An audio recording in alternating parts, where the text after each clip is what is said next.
I want to let you know that when Thorfinn ended up going back and seeing Askeladd in season 2, episode 9, if I'm remembering episode 9, when he went back and he saw like all of the people and all of the individuals that he had killed over the years, all of a sudden it became a different perspective for him. He was like, interesting. Okay, like I don't want to be this person anymore.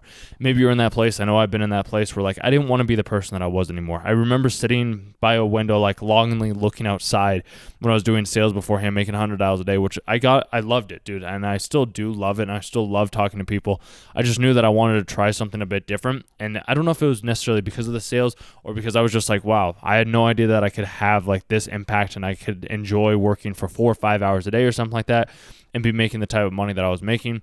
And I realized that the reason why I was able to do such a thing was because I first envisioned it in my own mind, which is exactly what happened with Thorfinn when he ended up seeing Askeladd.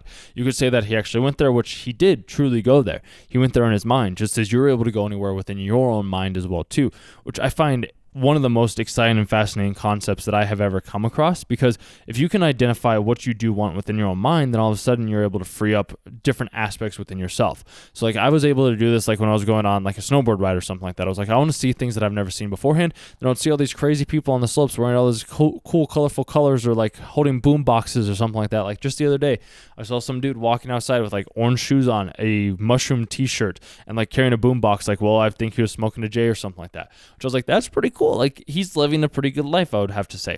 Some of you might be like, no, that's not a great life. And I could be like, he's just enjoying the moment that he has right now in this said time, which is why like I'm such a big proponent of not letting your past define you, because just what you had done in the past doesn't necessarily dictate who you are going to be in the future. Thorfinn, he was able to change. He was able to transform. He was a loving boy. Then his dad, had to have his misfortune. Then he ended up wanting to like get revenge on Askeladd. And then once Askeladd had his thing that happened to him, then Thorfinn was lost. And then he found Reiner. And then once he found Reiner, it's like, oh, okay, I can find meaning. And then he talked to the old man and he found Snake. And it's like, wow, Snake, he noticed that Thorfinn had fought beforehand. And this is where I say nobody's able to ever identify what you yourself have gone through at all in your entire life. And that's why when Thorfinn wanted to meet Canute again, it was like, I will take 100 punches and then I can go talk with him. He's like, okay, cool.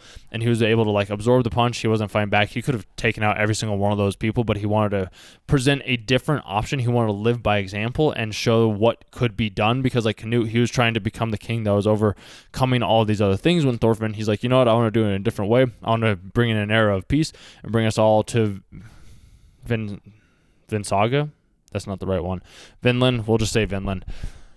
He wanted to bring the people all there. So he had to go through a different journey. He had to go through a different experience.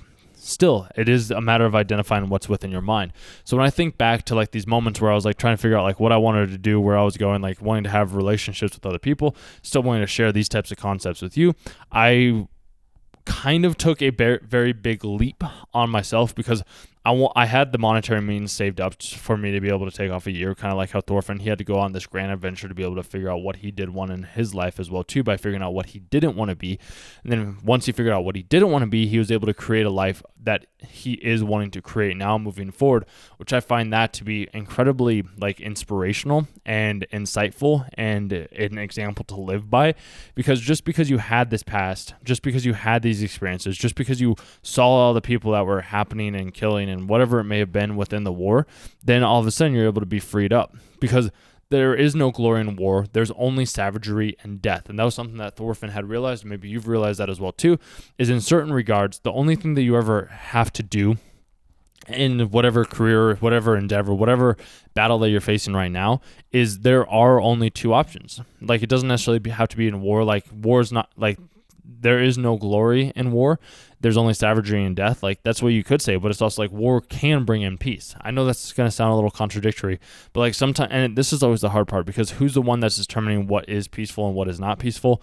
And by being able to identify like, okay, this person is here because I want them to help me out, or because this person is the one that is looking to move life in a better direction. It's why we work for certain people. It's why there's certain people trying to progress like the world in the ways that we're trying to progress it in, because we're trying to have these more technological advancements. Like we can look back and be like, okay, the arrow originally didn't like for a bow and arrow originally didn't have like the stuff on the end, so like the arrow would just like fly all over the place, but then they put like the 3 feathers on the end, and then all of a sudden the feather was like, the arrow was able to fly in a much more trajectory line that it needed to go, so that it could aim and do what it needed to do to its targets.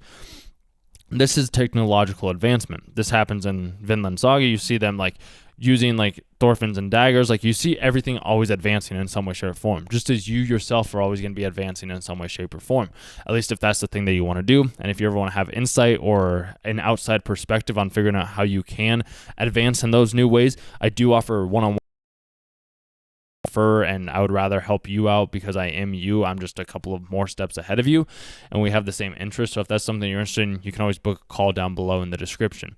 And by being able to identify that your mind is the creator of your reality, that you are creating this set scenario and you're going back, and you could be like, you have an option where you could crawl out of that dark hole or you could go back into that dark hole.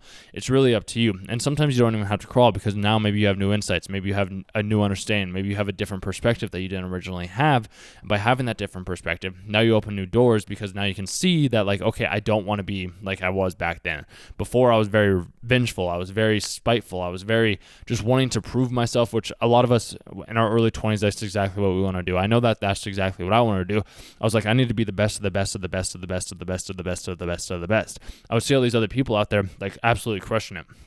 I was like, I need to be like them to be able to crush it. And then when I did start crushing it, I was like, this is a lot. And I was like, I want to do my own thing. I want to try my own example. I want to try making it for myself. So that's what I've been doing. That's what I continually try to do. And maybe it's because I'm trying to amount to some ideal that I have of myself that may never actually come true, which is okay. But I can at least put in the reps each and every single day. I can show up in the ways that I need to show up, just kind of like Thorfinn does in each and every single battle. We never know the outcome, the impact, or the significance that a single one of our words can carry to another specific individual. As long as we're doing it from a place of joy, compassion, love, caring, confidence, conviction, then it will reach the right people in the time that it needs to. There's certain passages within the Bible, I can't remember the exact one off the top of my head, but there's one where it talks about like you have to dig the most before the rain comes, because once you like dig the most, the rain will come. So that's what I try to do. I touched on that in another video because I went to this speaking event a while ago where one of the guys, he was like, you need to have traffic before you build the website. But then there's these other lines in the Bible, and he was a Christian, which is the crazy part. Like he took that different approach, and he wasn't even using it in the ways that it was said in the book. And I was like, well, that's kind of interesting. Why would you not say the thing that is in the book? And then I was like, oh, it's a selling tactic. It's a strategy to get other people to move forward. And that's where I say, like, I do still have to, like, I'm offering you a service that is paid, and you might be like, I hate hearing this all the time. You might be like, this is the worst, like I'm going to unsub from his channel, which if that's the case, that's the case. But like, I have to do the things that feel right for me. And this is something that feels right. This is me putting in the work. This is me showing the expertise. This is me showing my insights. This is me hopefully inspiring you to go try something new that you didn't originally know you could do in the first place. Hopefully maybe letting you know that you can crawl out of the dark hole, because I've been in that dark hole. I was weeping all the time. I didn't have many friends. I was just walking with my head hanging low. It was like, wow, my voice is getting lost for a brief second.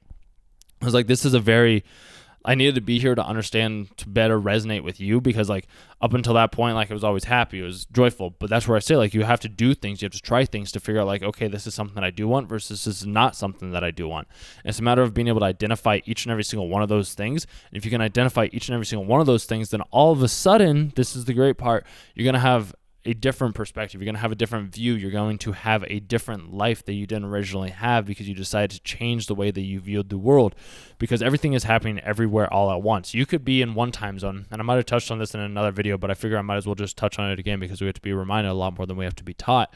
You could be in time zone A, let's say Eastern Standard Time. For me, I could be in Mountain Standard Time or something like that. So you're 2 hours ahead of me time-wise. In actuality, we're on the exact same time because we're always in the ever-present now. But the only way for humans to be able to comprehend what we have going on is through measurements. If we can't measure it, then it doesn't matter. So this is where I say, like, you have to have measurements for it to matter, and why being able to tap into and realize that, like, everything's happening all at once. And when you do go back to, like, depths of your own psyche, there's a philosopher called Carl Jung where he talks about this, where, like, you have to go down to your depths before you can go up to, like, your heights. Or there's this other guy called Bashar. You can check him out if you really want to.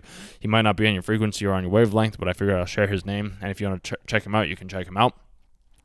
There's a correlation that he ends up using where it's like it's a rubber band effect, where like you stretch the rubber band down far enough and then like it shoots you back on up. So it's just like I had to go down very, very low so that then I could come up very, very high. And it's a constant repetition. It's a constant practice, because even before I started recording this video, I was kind of feeling a little down. I was like, oh, okay. But I was also just like sitting there, letting the words, letting the signals, letting the vibrations come through, so that then I could like go back to that said moment or forward to that said moment to create a successful video that you yourself needed to watch and or listen to while you're on a walk, exercising out and about, to possibly inspire you to share this with somebody else, to book a coaching call, to sub to the channel, to do any of these things that you are feeling compelled to do in this said moment. And I've said this over and over again because I feel like it bears repeating.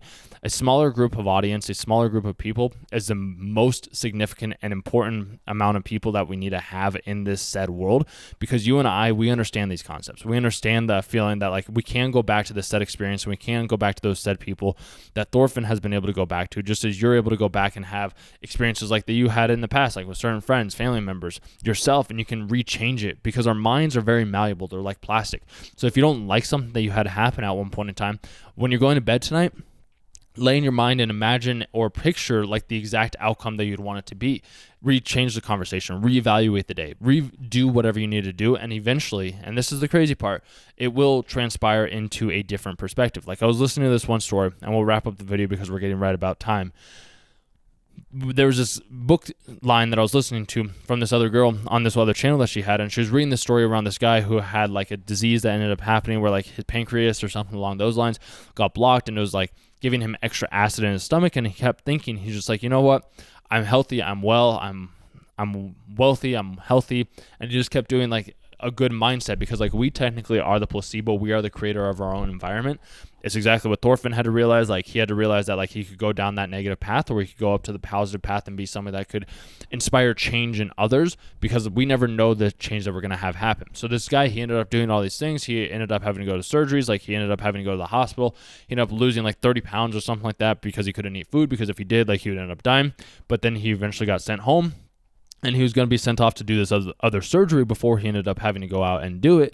And then from him having to be, he's like, you know what, let's just because I was in the medical field beforehand, like, let me just get extra tests, x-rays, like MRIs done before we actually go out and have the surgery. He gets those done. The doctors call him back, and he's like, hey man, so like that thing that was blocking you in your pancreas, like it's gone. It's no longer there. And it's just like, interesting. How does that happen? Like, how did his body heal itself? And it's because the body is more capable than we know and care to consider it being capable of. But our entire life, you've been grown up being told that you are not the one that is in control. And the doctors, the physicians, everybody else is the one that tells you that whatever they tell you is fact, when in actuality, they're just a human like you. They just maybe studied a little bit more in this area or that area. And they figured out like, oh, and now all of a sudden you start to believe the thing that they believed, when I have maybe I haven't told you this, but it's just like, I'll tell you this right now. Whenever I would be quote unquote sick, people would be like, are you sick? And I'm like, no, I'm not sick. And they're like, yeah, you are. And I'm like, no, I'm not sick. And I would just tell myself that over and over again. And I would heal so much faster than somebody that would not say that would just be bedridden, because our minds are the most powerful muscle that we ever have, that has been gifted to us from God, that is God, that has more stars than the Milky Way galaxy within our own mind, which to me, that just baffles me. Like that is the coolest thing to be able to consider, that like our minds are that powerful that we can create any reality that we want to create. It's a matter of sharing it. It's a matter of putting in the right inputs. It's a matter of thinking the right thoughts. If you don't know how to think the right thoughts, or you think that you're not thinking the right thoughts, then book a call down below, because I didn't know that I had this problem. I didn't know that I was thinking the wrong things at first, until I started realizing and recognize like, oh wow, if I change my thinking, I change my reality. If I change the way that I view things, if I change the way that I frame things, all of a sudden everything else becomes more fun and exciting. And I did a post a couple weeks ago around this, where like you may be like, oh, I feel ashamed for binge watching like Thorfinn. Maybe you don't. Maybe you do. I don't know. I know I did sometimes when I would like binge watch a whole day, just like consuming content. Not saying it's a bad thing. It was just something that I would kind of feel ashamed for. It was kind of like me going on a bender in a sense, but not really. And that's where I'm like, it kind of wasn't. It wasn't. But like, that's where I say like me going on that said bender in some way, shape, or form, like I would be like, wow, I really waste my time all the time. And then it's like, no, I can reframe this to have more of a different perspective and be like, instead of me viewing this as me binging and wasting all my time, what I'm actually doing is I know how to focus on one thing for a very extended, long period of time. So if I can use this focus towards watching an anime or binging a manga or reading a book or something like that, then I can do that exact same thing with like creating content or creating art or creating and sharing stories in a more meaningful, impactful way. It's just about changing the way that you look at things. Then when you change the way that you look at things, the way that you look at things changes.